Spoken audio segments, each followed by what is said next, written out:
El precio de la electricidad en España bate récords. Seguramente mientras decía eso ya haya batido otro. Hoy el megavatio por hora casi cuadruplica las tarifas que se registraron el año pasado en las mismas fechas. El pago del servicio eléctrico ya desde antes de dispararse podía llegar a alcanzar alrededor del 5% del ingreso de una familia española promedio, por lo que imaginarán el impacto del vertiginoso aumento en los precios que está teniendo lugar ahora. Un problema de primer orden en el plano económico, social y político que incluso está creando fricciones a lo interno en la alianza de gobierno.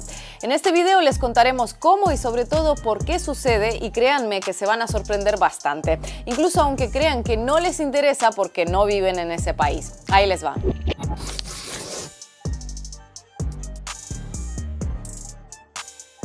En España, en años recientes, un matrimonio con hijos gasta unos 60 euros cada mes en concepto de electricidad. Una cantidad nada despreciable si tenemos en cuenta que el salario mínimo es de algo más de 1.000 euros, por lo que un aumento en las tarifas afecta a millones de hogares, en especial los de ingresos bajos.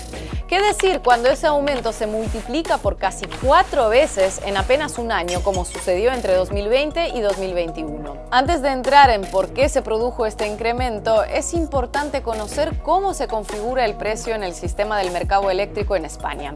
Les cuento, una vez por día, la Red Eléctrica Española, una entidad pública, calcula la cantidad de electricidad que necesitará el país en cada hora de las 24 horas del día siguiente. Las empresas ofrecen sus productos mediante subastas, cuyos precios varían según la fuente de generación: eólica, hidráulica, nuclear, de combustibles fósiles, etc. Ninguna de ellas se basta por sí misma para cubrir toda la demanda necesaria.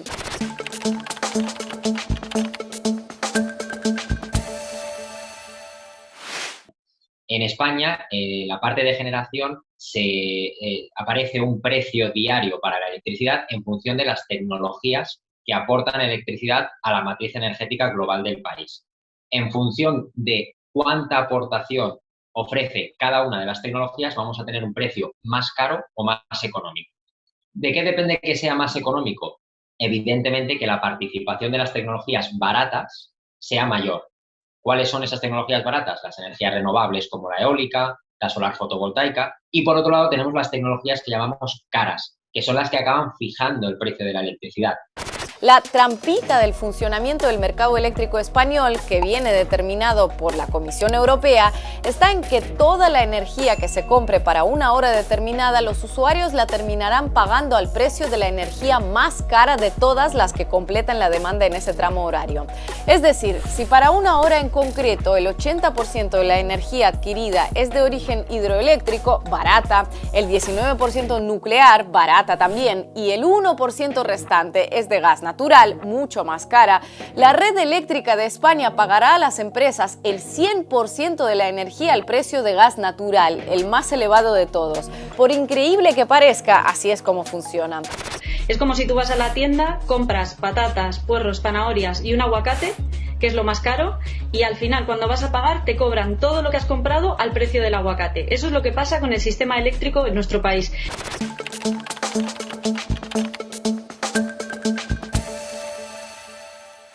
El factor que encarece el precio de la energía es sencillamente que no las pagamos todas a su importe, que las pagamos al precio de la más cara, que logra entrar en la puja diaria.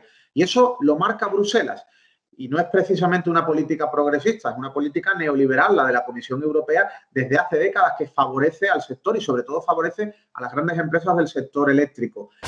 Además, el mercado eléctrico español funciona como un oligopolio de facto, en el que 5 gigantes energéticos controlan la práctica totalidad del mercado de particulares y más de 2/3 del suministro al tejido empresarial de España. El 90% de los kilovatios por hora consumidos por las familias españolas es generado por una de esas 5 empresas, que además controlan la práctica totalidad de redes de distribución. Esta concentración del suministro y producción otorga a este pequeño grupo empresarial un poder de manipulación del mercado que incide directamente en los precios, a favor de las eléctricas, por supuesto.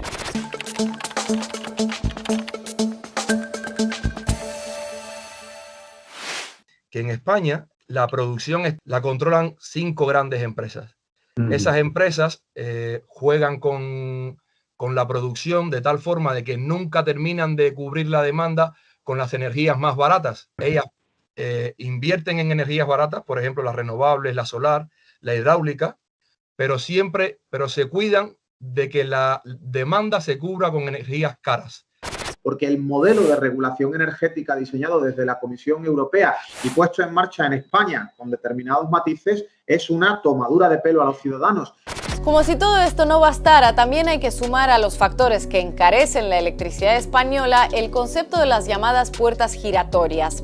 En España es frecuente que cargos políticos de primer nivel pasen a ocupar puestos en los consejos de administración de estas empresas, después de terminar su desempeño público. Lo que lógicamente levanta bastantes suspicacias, ya que fácilmente puede interpretarse como que las empresas otorgan favores a aquellos políticos que desde sus cargos públicos impulsaron medidas que las beneficiaron. Lo difícil es interpretarlo de otra forma, más bien. Expresidentes de gobierno como Felipe González o José María Aznar, bajo cuyos mandatos se impulsaron importantes reformas y privatizaciones en el sector eléctrico, acabaron sentados en los consejos de administración de dos de las principales empresas del sector. No son la excepción. Varios exministros y exaltos cargos también ocupan puestos altamente remunerados en esas empresas. Es posible que a muchos de quienes nos siguen desde Latinoamérica no les sorprenda demasiado todo esto. Empresas eléctricas españolas recurriendo a prácticas abusivas y monopólicas. No vengas con cuentos a quien conoce historias, porque varias de las empresas públicas latinoamericanas del sector energético que fueron vendidas a emporios privados españoles, sobre todo en la década de 1990, terminaron emprendiendo el camino inverso 2 décadas después, debido a la insatisfacción sobre su desempeño. Fue el caso de la expropiación de la filial de Repsol YPF en Argentina en 2012, de Red Eléctrica en Bolivia en 2014 o de Gas Natural Fenosa en un país tan poco sospechoso de estatismo y prácticas antineoliberales como Colombia en 2016. Llegados a este punto, algunos pueden preguntarse por qué, si el sistema eléctrico español funciona como funciona desde hace bastante tiempo ya, este aumento tan vertiginoso en las tarifas se ha dado en el último año y no antes. La subida del precio en meses recientes, además de por todo el marco legal, empresarial y político que la hace posible, se debe en lo concreto al aumento de los precios del gas natural, uno de los recursos ya de por sí caros que se usan en España para generar electricidad. Una fuente encarecida a su vez además por concepto del pago por emisiones de CO2. Es decir, toda la electricidad que se genera en España no solo se paga al precio del mecanismo de generación más caro, sino que para más colmo es precisamente la tarifa internacional de este mecanismo de generación la que se ha disparado. Lógicamente todo este panorama ha creado fricciones entre gobierno y oposición en España, pero más interesante que eso son las fricciones a lo interno del propio gobierno.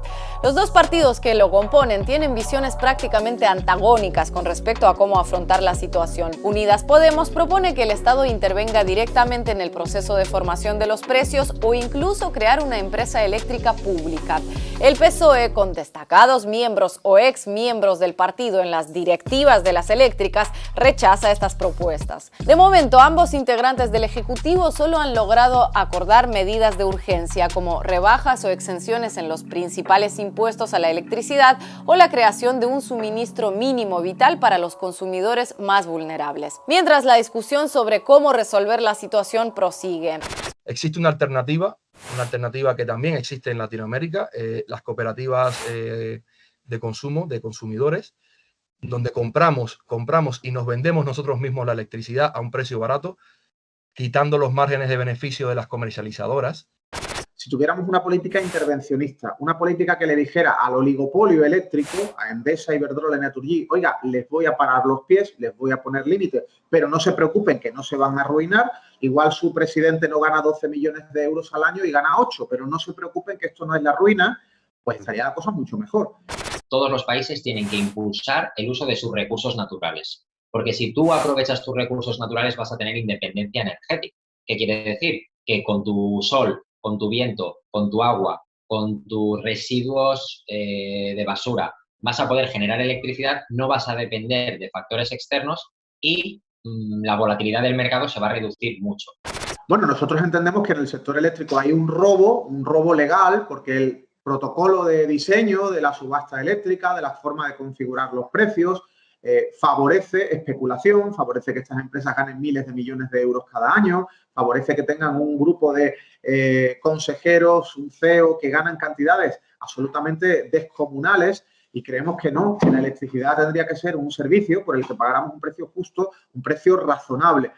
En las próximas semanas o meses sabremos si el problema se ataja con medidas puramente coyunturales o se producen cambios estructurales. El precio de la electricidad no es un asunto menor, no solo por su importancia desde un punto de vista social y económico, sino porque es extrapolable a muchos otros aspectos de la sociedad española, el de los servicios esenciales para la población que resultan muy vulnerables a las fluctuaciones financieras globales. La forma en la que se actúe frente a la crisis eléctrica puede sentar un precedente para otros derechos recogidos en la Constitución española, como la vivienda.